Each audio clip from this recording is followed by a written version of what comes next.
your destiny, your family, everything planned for you?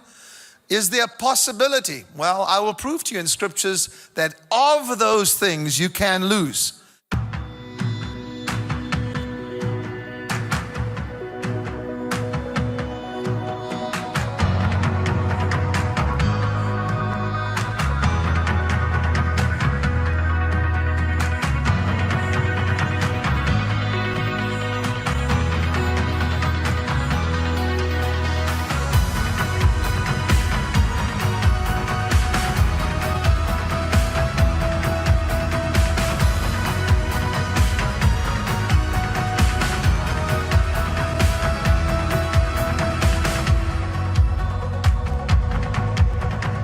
Welcome to my den.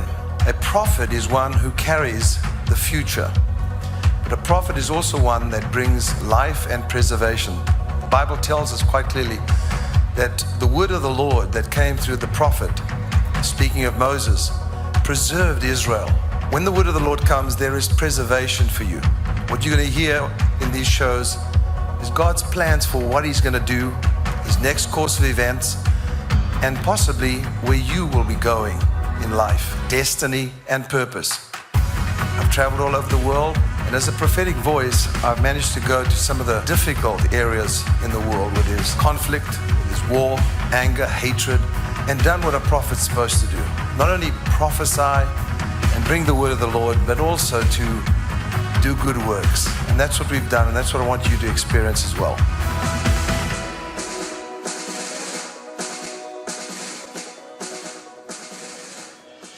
What caused Saul to lose his crown? Can I give it to you? Write it down. Number one. Before I deal with losing his crown, let me tell you how he was brought in as a king. His qualifications were the people wanted a king just like other nations. They didn't want a theocracy. They wanted to be ruled by a king. His other qualification was that he was head and shoulders above everybody else. He was head and shoulders and had no brain, had no thinking, had no mind of God. Sound a little familiar? Number three, he had become arrogant and narcissistic. I won't say any more. Number four, and this is the part that saddens me about our current administration. Sorry, but I have to tell you. Now, it's taken me 7 years to get to this place. He began destroying his own people. He killed the priests. He tried to destroy David. He almost killed his own son. Now, before we run ahead of this, you say, well, that isn't happening. It may not be happening physically, my dear friends, but the final one is going to catch your, or the final few are going to catch your attention. Number five, he tried to destroy and kill David, God's chosen future king. He tried to kill the future. Number six, he spewed out curses that no longer had effect. And you want to know what the final one is? He spared the enemy and bargained with them.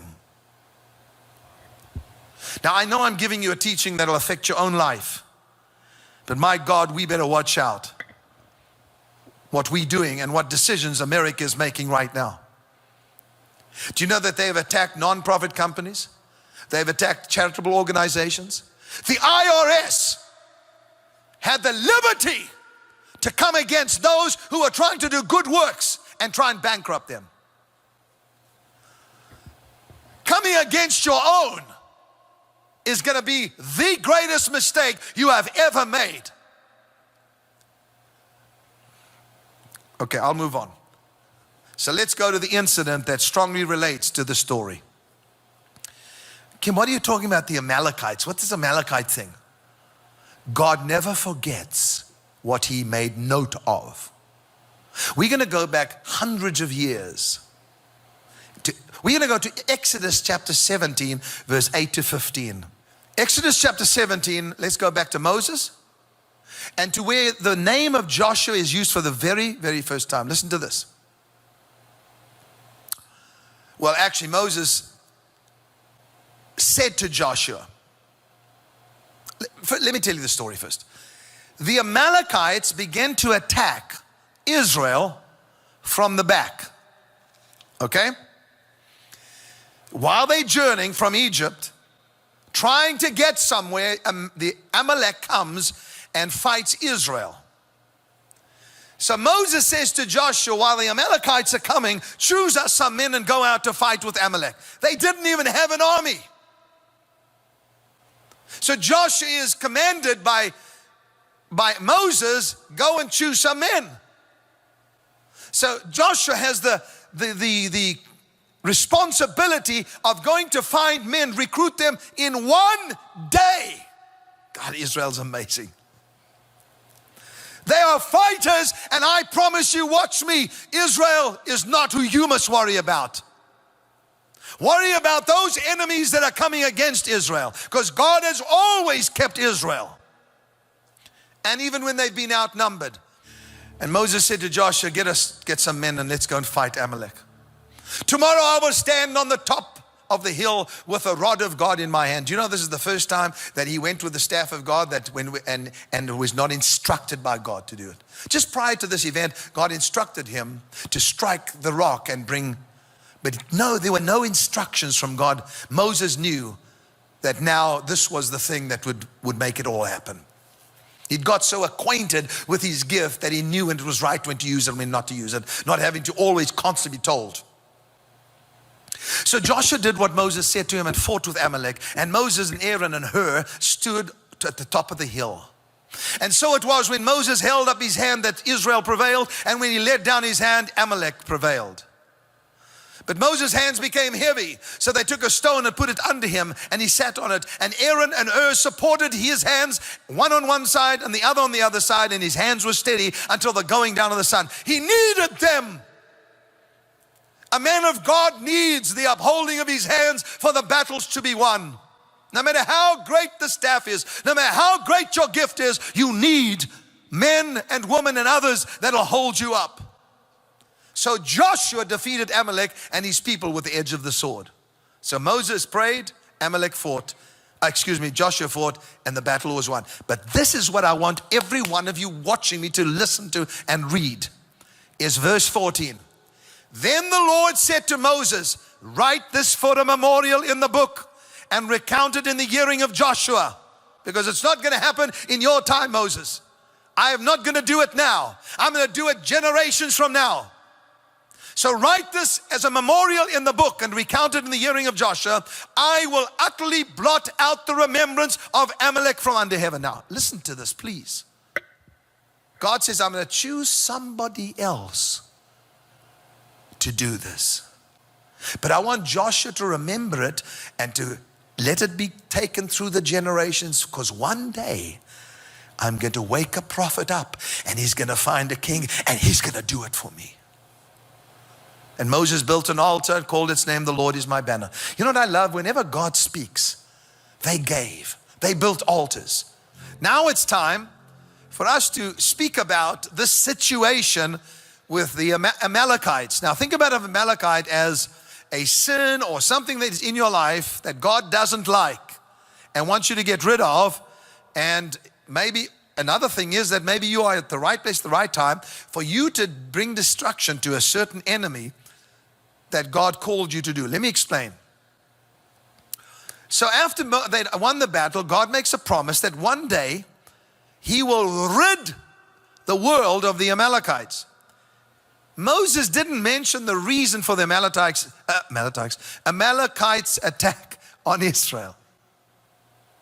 But most people at the time would have known something of the history of the enmity against Israel that carried on from Esau and Jacob's rivalry, or rivalry as we say in English, you know. So Esau-Jacob rivalry is where this all started. And this is described in Genesis and something of an Amalekite modus operandi. That's how they work. Amalek was a grandson of Esau. You can read that in Genesis 36 verse 12. And his descendants organized themselves into a very early national nomadic nomadic group. And as the prophet or the Balaam said, he said this was the first among the nations, the first nomadic group. And this is how they lived. This is how Amalekites lived. And you'll recognize there's a demon that works like this today. They lived partly by attacking other population groups and plundering their wealth. And that's one of the greatest thefts that you're going to face today. When you spare an enemy, it will come and will take and plunder your wealth. Now, I'm going to ask you to turn to 1 Samuel 15 to find out who was chosen to fulfill this memorial that God had spoken to Moses, that one day he will rid the world of the Amalekites, of Amalek. So here is the portion where God rejects Saul's kingship. He doesn't reject him as a human being or, as one that may have, been a saint, or not a saint, definitely not a saint, but as a whatever.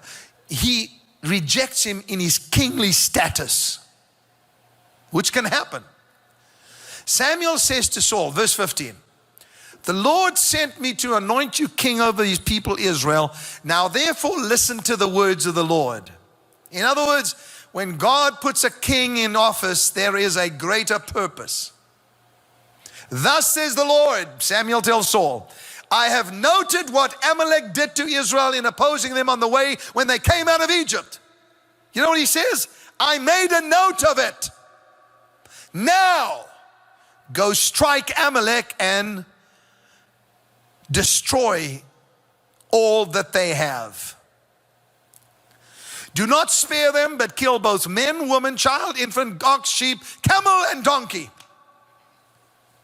Guess who was chosen to do what God promised Moses and Joshua? King Saul. His greatest opportunity has come. Think about it. What God told Moses and what he noted to Joshua and wrote down in the book of memorial, this man has been chosen to do. So Saul summoned the people and numbered them, 200,000 men on foot, 10,000 men of Judah. And Saul defeated the Amalekites from Havilah as far as Shur, which is east of Egypt. He's doing well. Many souls are getting saved. Great revivals. But here comes the problem. Everybody listen. He took Agag, the king of the Amalekites, and spared him. I don't think you understand. You don't spare a king. I taught you about the crown. The principle has to be destroyed before its subjects can be destroyed. There are principalities, chief kings in the kingdom of darkness that have to be targeted, and it's people like me that have to deal with it, not the subjects. God anoints men and women of God to deal with that level of spiritual warfare. Those that are not called in fivefold ministry or whatever, and they have not ascension gifts, let me just explain something to you. You deal with the soldiers and all the demonic powers that are there so that she does not have to do it. I am dealing in my garden with principalities.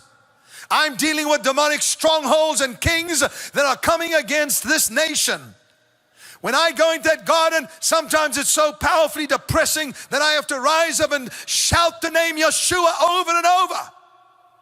Because I'm not dealing with a peon. I'm not dealing with someone, some force that wants to let me trip over by some stupid little thing. That we deal with. This is Saul's greatest moment. But he spares the king of the Amalekites. But he devoted to destruction all the people with the edge of the sword. So he does do partially, he obeys. But Saul, listen, please hear me. Saul, verse 9. But Saul and the people spared Agag and the best of the sheep, the best of the oxen, the best of the fattened calves, the best of the lambs, and everybody say this, and all that was good. Say it. when God says something is evil, you do not see good in it. When God says something must be destroyed, you don't say, but I see good. And what he did was he labeled the lambs that were good and said, I'm going to keep this because it's good. But all that was despised and worthless, they devoted to destruction. Now most of you are saying, Kim, you're getting a little too heavy about this. No, I'm not. It's about time you heard stuff like this. So the word of the Lord came to Samuel. Listen to what God says to Samuel. This is not about Saul just sparing a few people. This is about a promise he made centuries ago that they had to write down. He said to Samuel, I regret that I've made Saul king, for he has turned back from following me and has not performed my. God regrets making him king. Didn't say I regret creating him. I do not regret him being a son of mine as a king. We would like to say a special thank you to our partners for making it possible to broadcast Kim's message of hope to millions across the globe.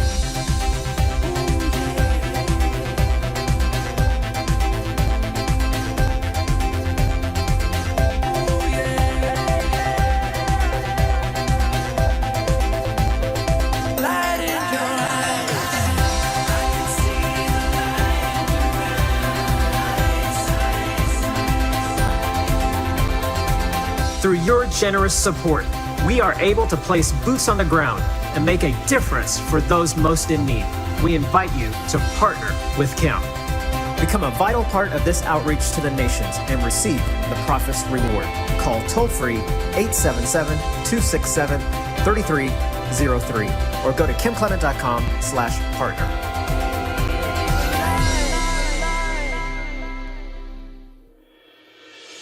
Thank you, everyone, for joining us. We appreciate you so much. And as Jane always says, we could never do what we do without you. You know, this all grew and started with my dad at a piano with a camera into an online ministry that reaches people across the globe. Who are we? We're the House of Destiny. You know, Kim sat behind his piano. We went on the internet, and he wasn't quite sure who was listening. But it ended up that thousands and thousands and thousands of you were tuning in to his amazing prophetic message. Through your support, we are able to help Israel, children in need, orphans, special needs children, areas struck by tragedy. We are able to build bomb shelters in Israel. We are involved in so many beautiful missions, reaching out to the world, reaching out to the poor, reaching out to the sick, the infirmed, doing heart surgeries on little children through Save a Child's Heart, and so many other ways we're touching humanity with the love of Jesus Christ. So thank you so much for helping us. Thank you so much for empowering the gospel of Jesus Christ.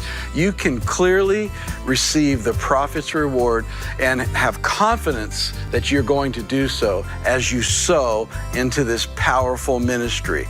So I encourage you to give today and join us on our weekly broadcast at houseofdestiny.tv. And don't forget to tune in next week as we continue this powerful teaching.